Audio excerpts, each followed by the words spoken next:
ગોધરા તાલુકા પંચાયત હસ્તક ફરજ બજાવતા જીઆરએસ ફરજ મુક્ત કરાર આધારિત જીઆરએસ અજીત ચૌહાણને ફરજ મુક્ત કરાયા। જોબ કાર્ડમાં ખોટી હાજરી પ્રકરણમાં ડીઆરડીએ નિયામકે આ કાર્યવાહી કરાઈ છે।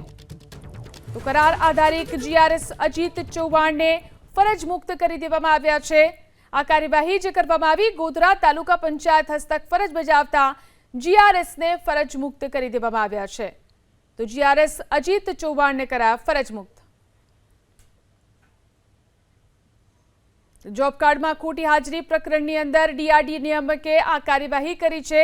ગોધરા તાલુકા પંચાયત હસ્તકમાં ફરજ બજાવતા જીઆરએસને ફરજ મુક્ત કરી દેવામાં આવ્યા છે। તો કરાર આધારિત જીઆરએસ અજીત ચૌહાણને ફરજ મુક્ત કરવામાં આવ્યા। ગોધરા તાલુકા પંચાયત હસ્તક તેઓ ફરજ બજાવતા હતા। જોબ કાર્ડમાં ખોટી હાજરી તેમને નોંધી હતી, જે પ્રકરણમાં તેમને છૂટા કરાયા।